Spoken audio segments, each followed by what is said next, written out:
Hello everybody, today we will discuss about the diffraction of light and the types of diffraction of light. Mainly student को यही नहीं मालूम होता diffraction क्या होता है और टाइप ऑफ डिफ्रैक्शन भी नहीं मालूम होता, तो आज हम इसी के बारे में पढ़ेंगे. Diffraction, the phenomenon of bending of light around the corners of the obstacle और the aperture into the region of geometrical shadow. जैसे आप देख रहे हैं यहाँ पर से सोर्स यहाँ है और ये स्क्रीन है, तो जब लाइट यहाँ से जाती है तो टकरा करके ये फैल जाती है.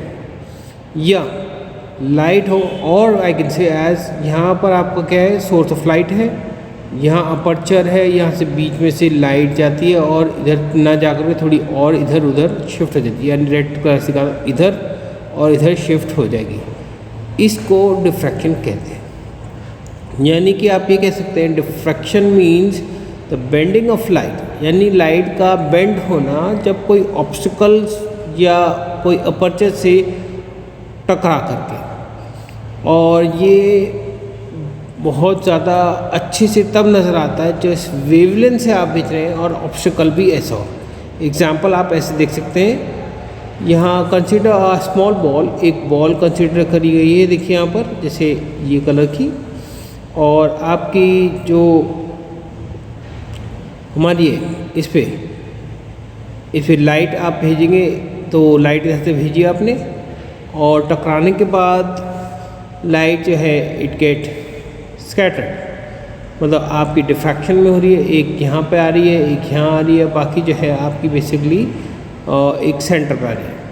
दैट मीन्स अगर मैं रेड कलर से दिखाऊँ यहाँ सेंटर में, consider an obstacles that a small ball or the aperture AB से टकराई as shown the figure, placed in front of the monochromatic source. या मोनोक्रोमेटिक सोर्स वो होता है जो उसमें एक कलर की, जैसे कि यहाँ आपको दिखाई दे रहा है ब्लैक कलर का हमने लाइट बना रखी है कि इधर टकराई, और ये एरो जो ब्लैक कलर का, जैसे कोई लाइट जाएगी इससे टकराएगी, टकराने के बाद जैसे आपको यहाँ ग्रीन कलर नज़र आ रहा है, ये 3 डिफरेंस में आते हैं, तो ये आपको नज़र आएगी.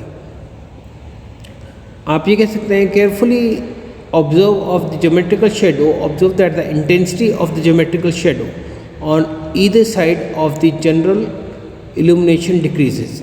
यानी अगर आप देखेंगे कि यहाँ जो इल्यूमिनेशन है वो डिक्रीज़ हो जा रहा है, जो प्रॉपर्ली है ये डिक्रीज़ होगी. जितनी इंटेंसिटी यहाँ से चली थी यहाँ नहीं मिली, डिक्रीज़ हो गई है और अलग अलग उसमें पार्ट में डिवाइड हो गई. That's what it said.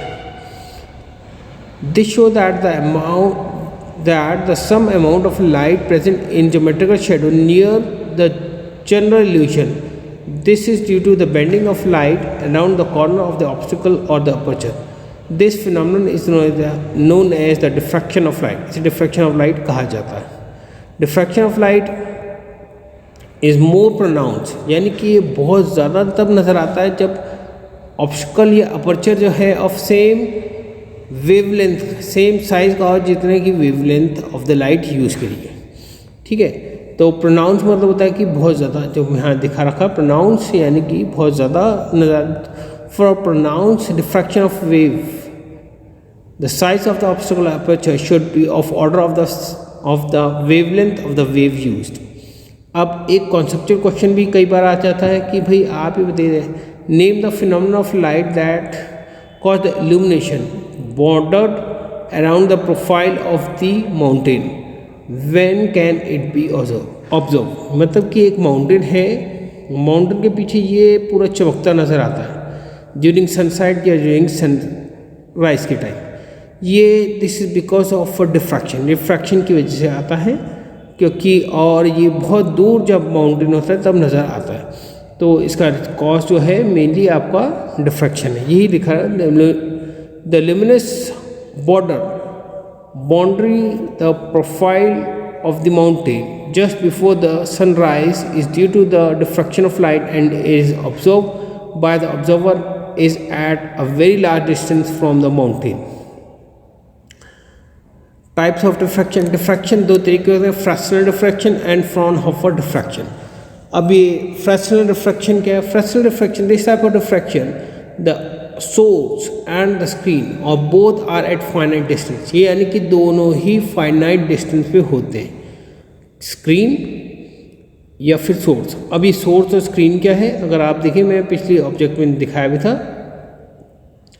ये सोर्स है जहाँ, यानी ये सोर्स है जहाँ से लाइट चली, और ये जो है आपका ये स्क्रीन है, ठीक है। ये एक फाइनाइट डिस्टेंस पे होते हैं अवेलेबल, तो या दोनों ही होंगे या एक जरूर होगा। This phenomenon of diffraction obtain on the screen is known as the Fresnel diffraction.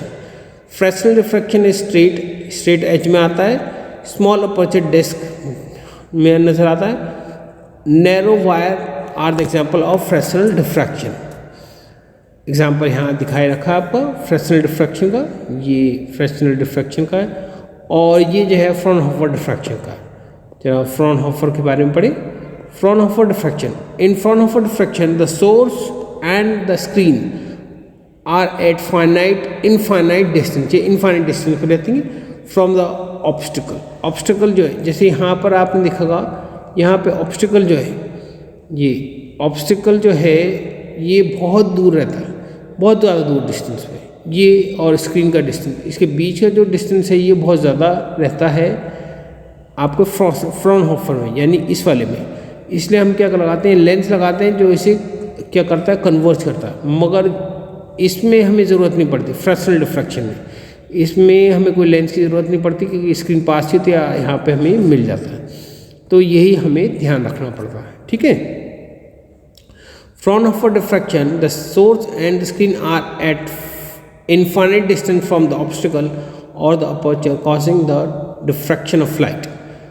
In this case, the light from the source at infinite after diffraction is focused on the screen by using the converging lens, जो कि मैं बता भी चुका हूँ आपको। इसमें lens रहता है, जैसे आप पिछली इसमें स्क्रीन में देखेंगे ये लेंस। अब अगर एक सिंगल लेंस भी यूज़ करते, कई बार डबल भी यूज़ करते, ये डिपेंड करता है कि आप कौन सा वाला यूज़ करना है। मतलब Fraunhofer diffraction of single slit और डबल स्लिट के लिए यूज़ किया जाता है, ठीक है। The phenomenon of diffraction obtain on a screen is known as Fraunhofer diffraction. The diffraction in single slit और double slit and the diffraction grating are the example of the Fraunhofer diffraction. ये Fraunhofer diffraction का आपका diffraction grating example है, ठीक है। और हम आज के लिए इतना ही पढ़ेंगे। Kindly subscribe, share my channel. My channel name is physics for you by doctor Rashid, और इससे आप फिज़िक्स इम्प्रूव करते रहेंगे, और आपको मेरी फिज़िक्स के जो लेक्चर हैं उसके वीडियो अपडेट्स मिलते रहेंगे। आज के लिए इतना ही, थैंक यू।